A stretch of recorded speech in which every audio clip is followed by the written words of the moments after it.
Welcome back. Treasury Secretary Janet Yellen meeting with Chinese officials in Beijing this weekend, giving the benefit of the doubt to the CCP, that they want a sincere diplomatic and economic relationship with the United States. This despite growing evidence to the contrary, as China has been ramping up global aggression toward the United States under the Biden administration, from surveillance balloons and Chinese police stations in America to bullying U.S. ships in international waters and planes in the air.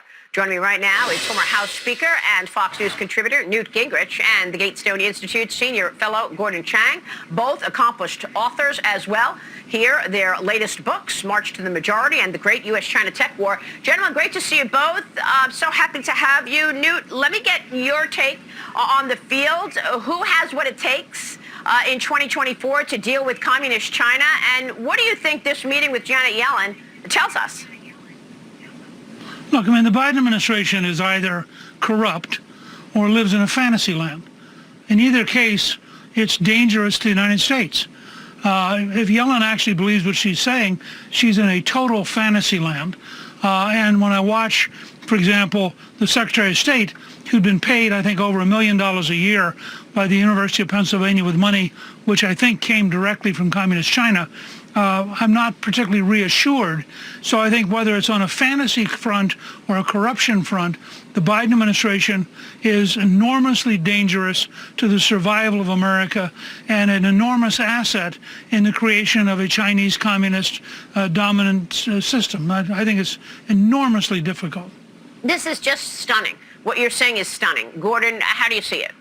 Well, on the same day that Janet Yellen arrives in Beijing, you have Xi Jinping giving one of his let's go to war speeches to the Eastern Theater Command of the People's Liberation Army, the command that will actually launch the invasion of Taiwan.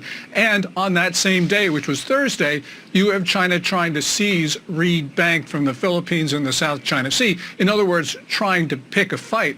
So as the speaker says, this is going in the wrong direction. We sent Antony Blinken to China. The Chinese humiliate him. We then send Janet Yellen. She humiliates herself. This is really, really bad stuff. Fantasy land, as the speaker said.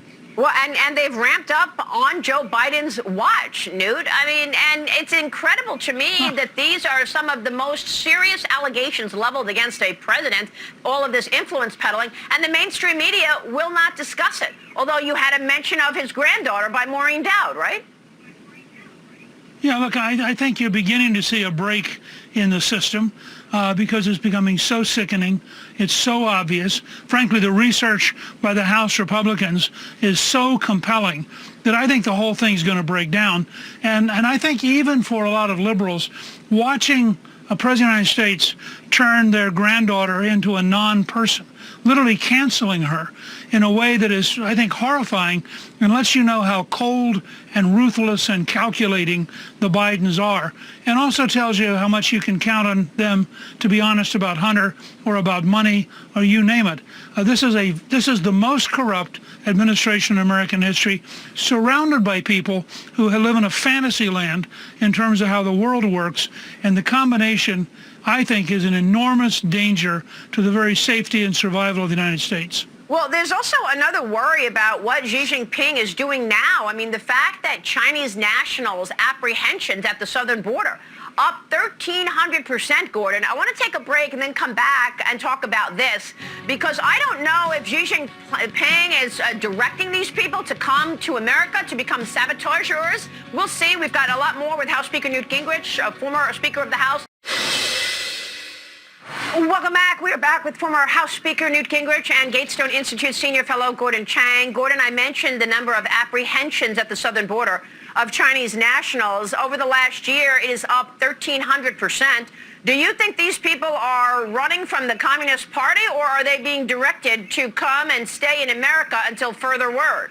Both. First of all, we're seeing desperate middle-class Chinese. These are generally not poor people because they can afford to pay $35,000 a head to the Mexican cartels to bring them in. But among them are packs of males of between 5 and 15 who are of military age, not coming with family groups, pretending not to speak English, and engaging in Chinese military rituals like drinking blood.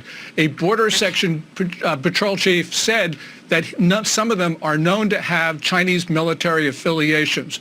So clearly these are saboteurs coming into America to wage war on the United States on the first day that there is war in Asia. That is just drinking blood? Is that what you just said? Yes. One of the Chinese military rituals is to slaughter an animal, in this case, chickens. Michael Yan, a war correspondent, has seen this. And they drink the blood. And this was done in a hotel in Panama after they crossed the Darien Gap from Colombia.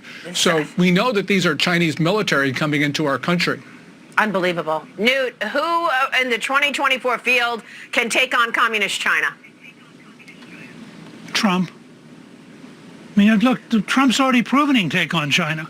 Xi Jinping was very, I think, intimidated by Trump, just frankly, as was Kim Jong-un in North Korea, and I think Putin was in Russia. Trump understands real power, and he used it. Now, I think there are a lot of other good candidates, and I think that DeSantis certainly has the potential to grow into that. I think, as you know, I'm a big fan of Tim Scott. I think he has great potential. And I think in some ways that you have Vivek Ramaswamy is the most interesting new candidate in the field. But I think that on the track record, if you compare how Trump muscled our opponents with how Biden consistently is pathetic, and as I said, it's either corruption or he's just out of touch with reality. You don't know which it is. Yeah, I remember when Trump hosted Xi Jinping at Mar-a-Lago and dropped the news that we just sent strikes to Syria. That surprised him. Gentlemen, thank you.